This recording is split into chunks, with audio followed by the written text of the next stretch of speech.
let's take a look at meeting students where they are.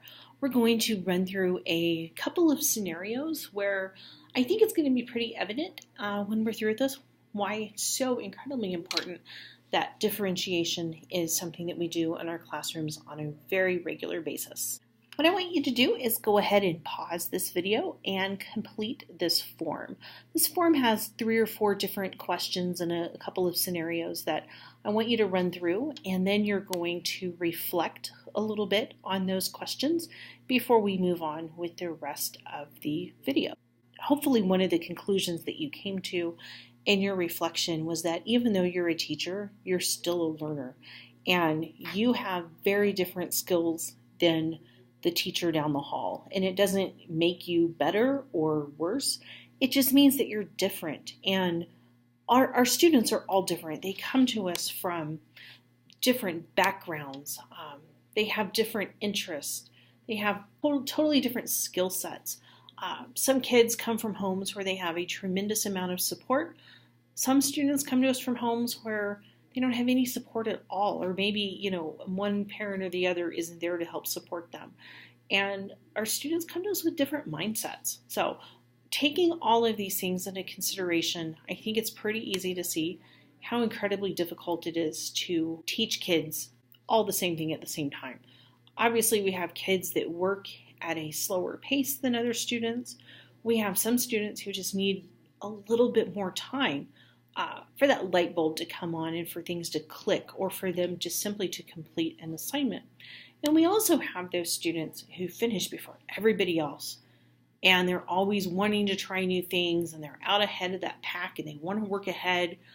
They might be really self-directed, and what we're taught to do is teach to that middle. And when we do that, though, when we have all of these kids in one class and we are teaching to that middle, we have students who are frustrated because they just can't keep up, or they're bored because they're so far ahead waiting for everybody else to catch up. And it just creates all kinds of issues.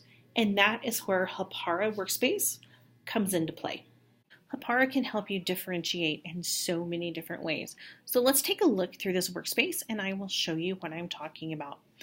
What you're looking at here is a workspace that covers an inquiry unit on Africa, and it covers war and conflict, food shortage, and desertification, and water shortage.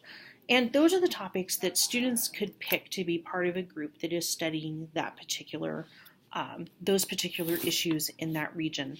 Students have complete control over where they get this information from, and then the questions that they put together. So let me open this inquiry document here and show you what I mean. So let's say a group of students has decided to study food shortage. They would get together in this document and they would come up with a list of questions. So questions 1 through 20, or however many you want them to come up with.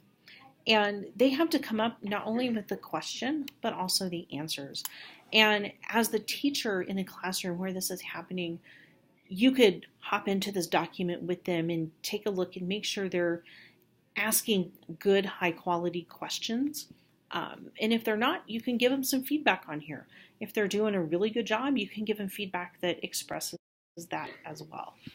But the whole point is they're getting to control what aspects of these topics they're looking at, and they're getting to determine what road they want to go down when they're looking at these particular topics. Then, to show what they've learned during the course of the 2 or 3 days, or however long you give them to work on a project like this, they're going to come together as a group, and they're going to have to decide how they're going to show you what they know. So, are they going to make a slideshow? Are they going to make a video?